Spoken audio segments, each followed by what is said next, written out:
Good morning students. तो अपन introduction to electromagnetism पढ़ रहे थे। 3 वीडियो मैं इस चैप्टर के ऊपर डाल चुका हूँ पहले ही, जिसके अंदर अपन ने बेसिक कवर किया इस चैप्टर का।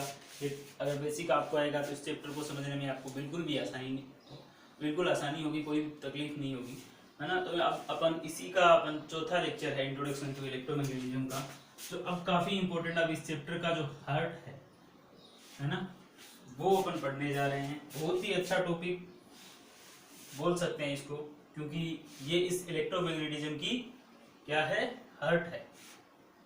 तो बात करते हैं अपन बायोट सावर्ट लॉ। बहुत ही अच्छा टॉपिक, शानदार एकदम। तो देखो, ये जो बायोट है और सावर्ट है, ये दो अलग अलग साइंटिस्ट है ना। फ्रांस के रहने वाले हैं ना, फ्रेंच साइंटिस्ट है, फिजिसिस्ट बोल सकते हैं अपन इसको, बायोट और सावर्ट दोनों, है ना। इन्होंने एक बहुत ही शानदार थ्योरी दी। इस थ्योरी के बारे में अगर अपन बात करें, जैसे आपने पढ़ा होगा, है ना, कि जो कूलॉम्स लॉ है, सर आप पढ़ा तो बायोट सावर्ट और बात करें कूलॉम्स लॉ की। जैसे ये कूलॉम्स लॉ है, वो इलेक्ट्रोस्टैटिक्स की क्या है, हार्ट है, इलेक्ट्रोस्टैटिक्स का हार्ट है। अगर आपको कूलॉम्स लॉ नहीं आता तब इलेक्ट्रोस्टैटिक्स में आप कुछ भी नहीं पढ़ते हैं, आपको पता होना चाहिए, है ना। वैसे ही ये बायोट सावर्ट लॉ है, वो मैग्नेटोस्टैटिक्स, कौन, मैग्नेटोस्टैटिक्स का हार्ट है।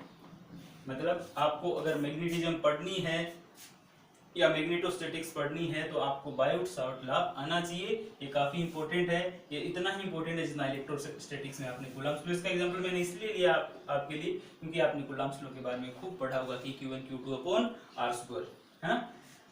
तो देखते हैं, आगे बात करते हैं अपन कैसे कैसे इस लॉ के बारे में देखा गया, क्या क्या इसके अजम्पशन थे, क्या क्या चीजें थी, वो एक एक करके अपन पढ़ते जाते हैं।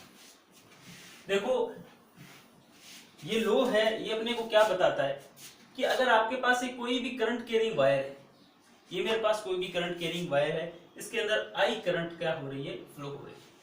अब आपने आज तक पढ़ा होगा, आप जब भी 11th क्लास में 12th क्लास में जब भी ये टॉपिक पढ़ा होगा, आपने सुना होगा कि अगर कोई भी चार्ज कैरिंग कंडक्टर होगा या करंट कैरिंग कंडक्टर होगा, उसके आसपास के एरिया में इलेक्ट्रिक फील्ड और मैग्नेटिक फील्ड क्या होता है, जनरेट होता है ना। और ऐसा एक एक्सपेरिमेंट भी किया गया था, है ना, कि इसके पास में एक नीडल रखी गई थी और नीडल में देखा गया कि जैसे ये करंट इसके पास होता है यहाँ से, तो इस नीडल में क्या होता है, डिफ्लेक्शन होता है। तो सिंपल सी बात है, अगर ये नीडल ये मैग्नेटिक है, तो अगर इसमें अगर डिफ्लेक्शन हो रहा है, इसका मतलब क्या है, यहाँ पे मैग्नेटिक फील्ड कुछ ना कुछ प्रोड्यूस हुआ होगा।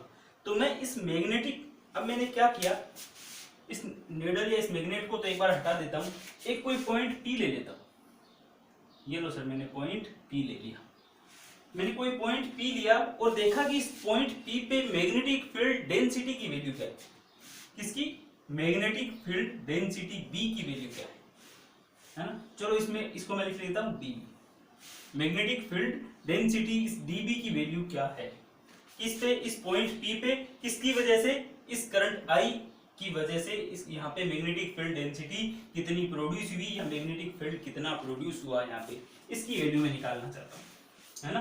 तो बेसिकली जो बायोट सावर्ट लॉ है वो अपने को क्या डिस्क्राइब करता है, ये डिस्क्राइब करता है कि इस करंट कैरिंग वायर पे जो आई करंट फ्लो हो रहा था, इसकी वजह से यहाँ पे कितना मैग्नेटिक फील्ड प्रोड्यूस हुआ, है ना, और उसके क्या क्या प्रॉपर्टी थी, उसका मैग्नीट्यूड कितना था, उसका डायरेक्शन क्या थी, ये सारी चीजें अपने को कौन बताता है, ये बायोट सावर्ट लॉ बताता है।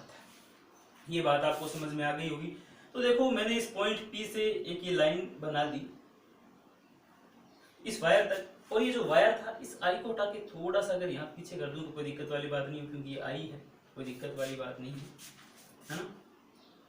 तो यहाँ पे मैंने एक इस एलिमेंट का एक एलिमेंट ले लिया DL। सर ये एलिमेंट क्यों ले रहे हो, क्योंकि बेटा मैंने आपको इतनी सारी थ्योरम बताई है पहले, है ना, क्योंकि पहले मैं इस एलिमेंट को लूंगा, एलिमेंट के लिए अगर मुझे पूरी वैल्यू निकालनी होगी तो मैं क्या कर दूंगा, उसका इंटीग्रेट कर दूंगा, इसलिए मैंने यहाँ पे क्या लिया है, dB लिया है ना। तो जब भी अगर इंटीग्रेशन करने की जरूरत होगी तो मैं कंप्लीट उसकी वैल्यू ले लूंगा। तो सर बोलोगे कि सर अगर ये इसका एक पार्ट दिया है तो अगर कंप्लीट वैल्यू कितनी होगी, तो भैया कंप्लीट वैल्यू कितनी होगी, L होगी। मान लिया मैंने यहाँ से यहाँ तक इसकी वैल्यू कितनी है, ये जो ये जो वैल्यू है वो कितनी है, एल है। ठीक है सर, मान लिया। और जो ये परपेंडिकुलर डिस्टेंस है, परपेंडिकुलर डिस्टेंस मतलब इस डीएल से यहाँ तक की परपेंडिकुलर डिस्टेंस कितनी है, डी। ठीक है सर, ठीक है। इस वायर में थोड़ा बहुत चेंज करना चाहो तो कर सकते हो, या ये परपेंडिकुलर डिस्टेंस इस वायर की अगर यहाँ से ले रहा हूँ तो मैं यहाँ से बेस्ट रहेगा, है ना, यहाँ तक लेता हूँ। परपेंडिकुलर डिस्टेंस कितनी है, डी है। ठीक है सर, समझ में आ गया हमें। ये जो मैंने क्या लिया था, डीएल लिया था, और ये परपेंडिकुलर डिस्टेंस कितनी ले ली, डी ले ली। ठीक है। और ये जो एंगल है, ये जो वायर के साथ जो एंगल बना रहा है, ये एंगल कितना है, थीटा। मैं दोबारा बता दूं आपको एक बार, इस वायर के अंदर से आई करंट फ्लो हो रही है।